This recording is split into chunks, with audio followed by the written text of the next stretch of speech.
Seigneur, encore une fois, de plus ce matin, je te rends grâce, je te bénis, parce que si Christ n'était pas ressuscité, notre prédication allait être vaine et notre foi allait être sans justification.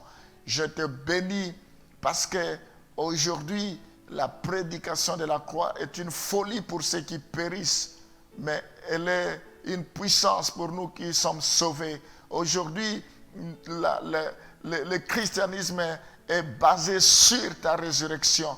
Tu es mort, tu es ressuscité, le tombeau est vide.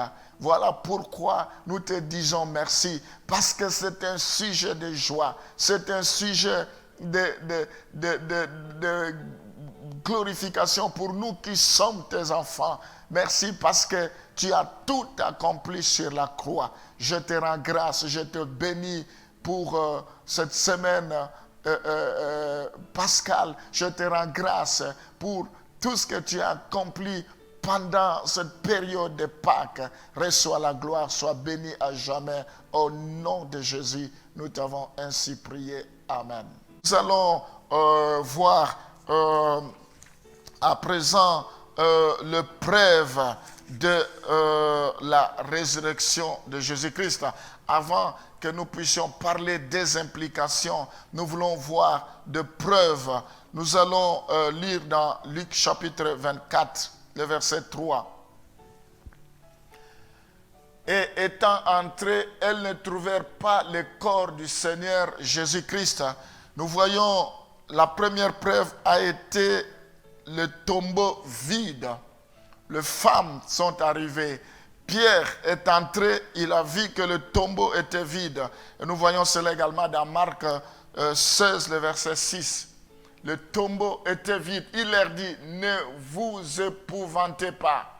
Vous cherchez Jésus de Nazareth qui a été crucifié. Il est ressuscité. Il n'est point ici. Voici le lieu où on l'avait mis. Nous voyons que l'emplacement du sépulcre était bien connu. On a amené les gens et dit, regardez, là où il avait été enterré, nous vous certifions qu'il n'est plus là, il est ressuscité. Et dans Jean chapitre 20, nous voyons également, la Bible dit, il est ressuscité le premier jour de la semaine. Marie de Magdala se rendit au sépulcre dès le matin, comme il faisait encore obscur. Et elle vit que la pierre était ôtée du sépulcre. Elle courut vers Simon-Pierre et vers l'autre disciple que Jésus aimait et leur dit, ils ont enlevé du sépulcre le Seigneur et nous ne savons où ils l'ont mis. Pierre et l'autre disciple sortirent et allèrent au sépulcre.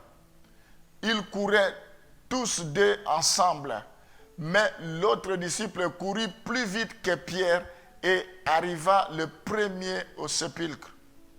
S'étant baissé, il vit les bandes qui étaient à terre. Cependant, il n'entra pas. Simon-Pierre, qui le suivait, arriva et entra dans le sépulcre. Il vit les bandes qui étaient à terre. Et le linge qu'on avait mis sur la tête de Jésus, non pas avec les bandes, mais plié dans un lieu à part. Alors l'autre disciple qui était arrivé le premier au sépulcre entra aussi et il vit et il crut. Gloire au Seigneur. Nous voyons ici que la première preuve, il y avait des gens, il y avait les femmes qui ont constaté, il y avait Pierre, il y avait les disciples, il y avait Jean qui ont constaté que le sépulcre était vide. Le lieu du sépulcre était connu. La Bible nous parle de Joseph d'Arimathée, un disciple en secret qui a fait un travail remarquable. Il a acheté, il a demandé le corps du Seigneur, il a enseveli, il a acheté un endroit. Et le lieu était connu. Et nous voyons ici qu'il y a des preuves.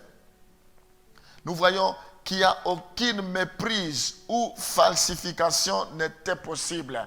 Aucune falsification n'était possible parce que le lieu était connu. toutes les dispositions avaient été prises. Nous voyons que Jésus a encore donné de nombreuses preuves de sa résurrection. La première preuve, c'est ce que nous venons de voir. Il y a eu d'autres preuves que réellement il était ressuscité. Nous pouvons voir par exemple Luc chapitre 24, le verset 39 à 40. Voyez mes mains, mes pieds, c'est bien moi. Touchez-moi et voyez. Un esprit n'a ni chair ni os, comme vous le voyez, comme vous voyez que j'ai.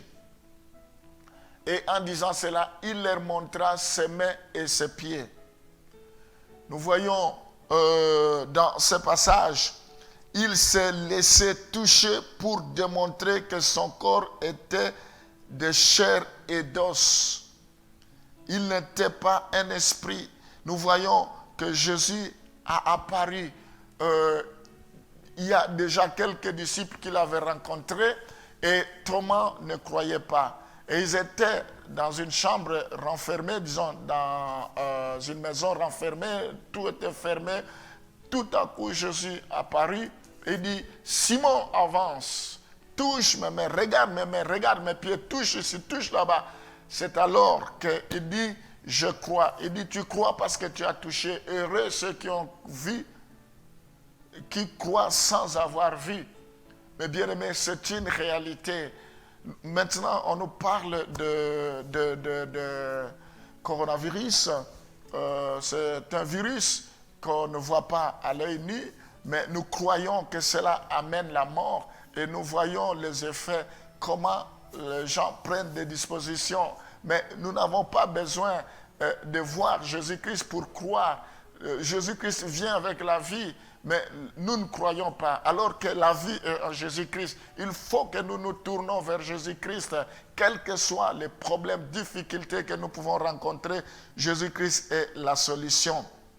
Gloire au Seigneur. Nous voyons de quelle manière cela s'est passé. Nous allons bénir le Seigneur pour sa résurrection. Alléluia.